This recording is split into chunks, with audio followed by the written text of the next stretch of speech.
Hi guys, welcome back to my channel. Mayam ngasi di nganu marum thongba gi recipe mayam da share tawjarake. Mayam thabak chinba matamda hatu na kainam hinjang ama sum jangna samna thongjange haiba matamda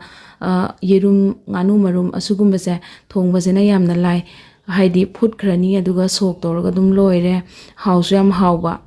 aduga hojik se hana smaina phutlani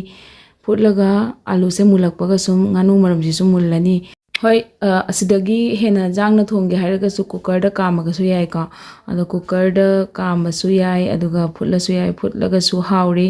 aduduna ai se phutjare ado hena amuhana jangna thongningadi cooker da kamthokpirani aniraga humla adum yarani aduga alu se hojik mulle aduga phajana maku khoni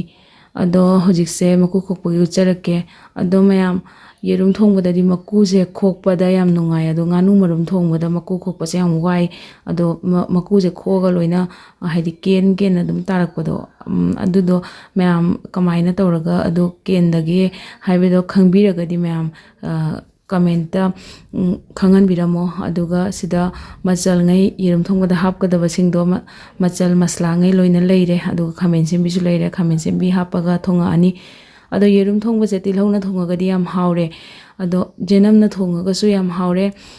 ado tilhauna thongbana di hena pamjai ado shu jenamna thongba se su nong khadok thongbada chaba yam haure tilhauna chaningaktaba matamdasu ado sumaina ne mayam aina haijabado sumaina maku khokpa matamda yerumsegi kaino da cover da loina nap na lae ado sise kamaina khokpada kenda ge do yerumda budi yengi yerumda budi kende do nganu marum da sumaina kele se kari gino kamai tawradi keloi da ge do khanga gadi mayam comment da habiramo aduga hojik se loina sumaina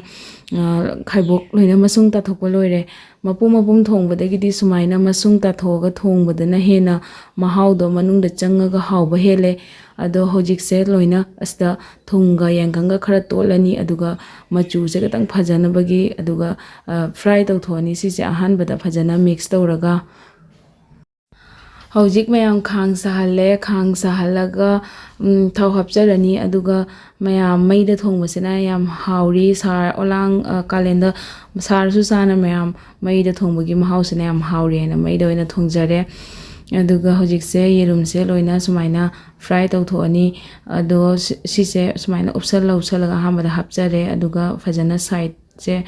masata sannabagi phajana fry tawthoni aduga mayam mathang loina ucharake kamaina tawge haibado mayam video se loiba fobu yengbiu aduga ai video se pambiragadi like share subscribe comment tawbiramo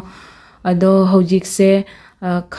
yerum jing loina tawba loire aduga khamen se bi hana hapchale khamen se bi hana toina ba ina hapchale ahan bada kaino jenam do hana hapaga khamen se bi kon hapaga suyai ado ahan bada khamen se bi hana phajana khara toina bagi alu do sok tawdoini na ina khamen se bi hana khatang phajana toina ba yaina ahan bada khamen se bi se minute manga taruk muko sumaina phajana ngauthoe aduduga jenam hapani jenam se hapchalaga khara color olakpaga magi mahi do sok tawsalani mahi sok tawbagi sina mayam alu se sumaina takhairani alu se yerum thongbada mayam aidi loina sumaina takhaibaje pamjade aduduna khara sumaina matum leibase pame tharoi thongbada su adumangne adum khara matum sumaina sok tawraga chabase sumaina pura loina to khaida vida khara kana tawraga thambado matum khara thambado aduna haujai aduga hojik se loina ta khaiba loire aduga ngasagi masla singdo yangang tablespoon ama jira tablespoon ama aduga morok to mayam tablespoon ama ni ado mayam na chaning ba chang do yengaga asmain tawra hapjare